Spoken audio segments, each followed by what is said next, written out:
Have you ever heard a 911 call so chilling it stays with you long after you've heard it?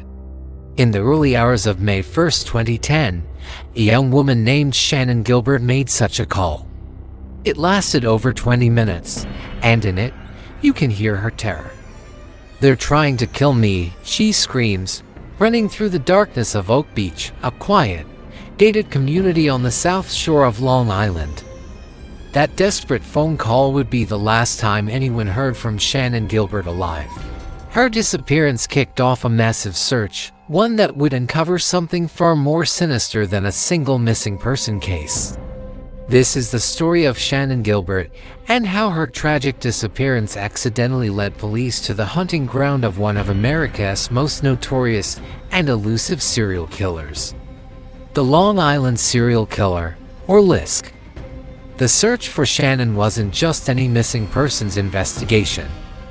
It was led by a single Suffolk County police officer, Jan Malia, and his canine partner, a German Shepherd named Blue. 7 months after Shannan vanished, in December 2010, Officer Malia and Blue were scouring the desolate stretch of Ocean Parkway, a highway that runs along the barrier islands of Long Island. The area was thick with poison ivy and dense, thorny brush. As they pushed through the undergrowth, Blue alerted to something. There, just off the side of the road, wrapped in burlap, were the skeletal remains of a woman. But it wasn't Shannan Gilbert. Within days, the search intensified, and the discoveries became more and more horrifying. Just a few hundred feet from the first body, police found another, then another, and another. All 4 victims were found within a quarter-mile stretch. All were women, all were petite, and all had worked as online escorts. The media dubbed them the Gilgo 4, named after the nearby Gilgo Beach. Police now knew they weren't looking for one missing woman. They were hunting a serial killer. The method of disposal was eerily similar for all 4, wrapped in burlap and left in the dense brush, spaced about 500 feet apart. The victims were later identified as Melissa Barthélemy, who vanished in 2009, Megan Waterman, who disappeared in June 2010, and Amber Lynn Costello, who went missing in September 2010.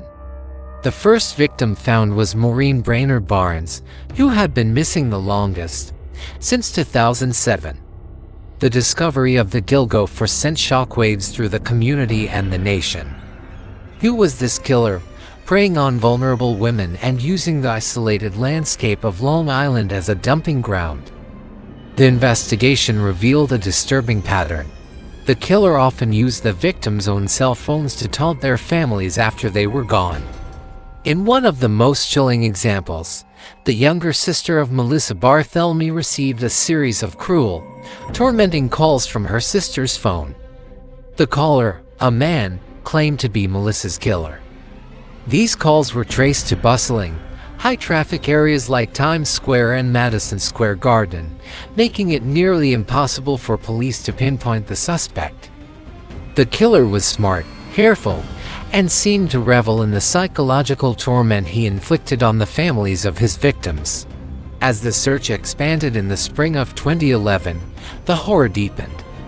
More human remains were discovered along Ocean Parkway. Partial remains of another woman, Jessica Taylor, were found. Parts of her body had actually been discovered years earlier, in 2003, in another location miles away. This meant the killer had been active for much longer than initially thought. Then, police found the skull, hands, and foot of another victim, known only as Jane Doe No. 6, whose torso had been found in 2000. Her identity remained a mystery for over 20 years, until modern DNA technology finally gave her a name in 2020, Valerie Mack. The discoveries just kept coming. In a nearby county, Nassau County, police found the dismembered remains of a woman known as Peaches because of a peach tattoo on her torso. Near her body, they found the remains of a toddler, a little girl about 2 years old. DNA testing later confirmed the toddler was Peach's daughter. The brutality was escalating. They also found the remains of a young Asian man, dressed in women's clothing, who had been dead for several years. In total, the remains of at least 10 people were found scattered along this desolate stretch of coastline. 10 lives, all linked by a single, unknown predator. But what about Shannan Gilbert, the woman whose disappearance started it all? For over a year and a half, there was no trace of her. Some investigators began to theorize that her death was separate from the others. They believed she might have drowned accidentally in the marsh while running in a state of panic. Her family, particularly her mother Mari, refused to accept this. Mari Gilbert was a fierce advocate for her daughter, relentlessly pushing the police to keep searching and to consider that Shannan was also a victim of the Long Island serial killer. She believed Shannan's 911 call was proof that she was running from someone, not just having a paranoid episode. Finally, in December 2011, Shannan's remains were found in a marshy wetland, not far from where she was last seen in Oak Beach. Her purse, cell phone, and jeans were found nearby. The official autopsy was inconclusive, and the police department leaned toward the theory of accidental drowning or exposure. They pointed to the fact that her body wasn't disposed of in the same manner as the Gilgo, for she wasn't wrapped in burlap or buried in the brush along Ocean Parkway. They officially classified her death as a misadventure. But many questions remained. Why was she running? What did she mean when she said they're trying to kill me? Her family and their lawyer argued that the evidence pointed to foul play, and that it was too much of a coincidence for her to have disappeared in the exact area where a serial killer was operating. For over a decade, the case went cold. Theories swirled. Was the killer a local, a cop, a fisherman familiar with the tides? The lack of progress was maddening for the victims' families and for the public. The case became a modern true crime legend, the subject of books, documentaries, and endless online speculation. Then, in a stunning breakthrough, everything changed. In July 2023, police arrested a suspect, Rex Heuermann, a 59-year-old architect who lived in Massapequa Park, just a short drive from where the bodies were found. He was a married father of 2 who ran an architectural firm in Manhattan. On the surface, he was just another suburban dad. But prosecutors alleged he was leading a dark double life.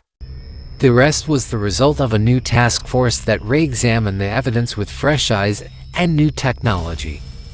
The key piece of evidence that broke the case was pizza. Investigators had Heuermann under surveillance and were able to collect a DNA sample from a pizza crust he threw into a garbage can in Manhattan.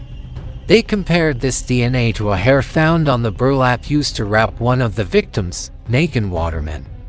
It was a match. They also linked him to the crimes through burner phone data, which showed the phones used to contact the victims pinged off cell towers near his home in Massapequa and his office in Midtown Manhattan.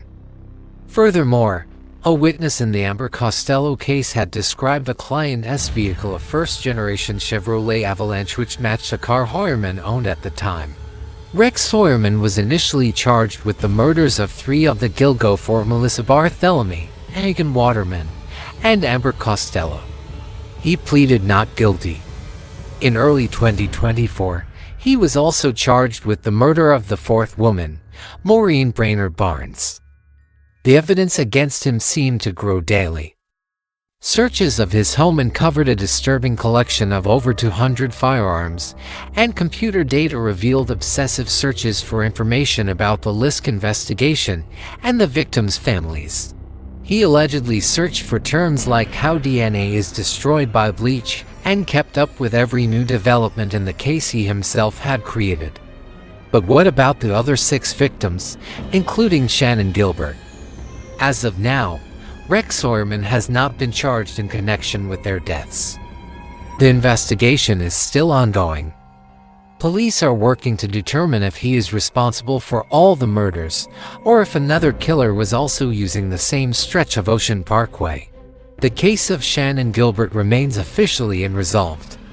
While her death led police to the killer's graveyard, her own fate is still debated.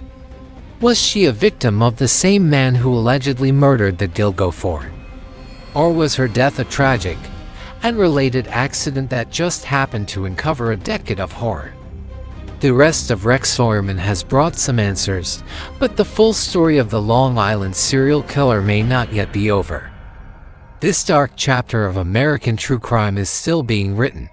Thanks for watching, and if you found this story compelling, please like and subscribe for more deep dives into fascinating cases.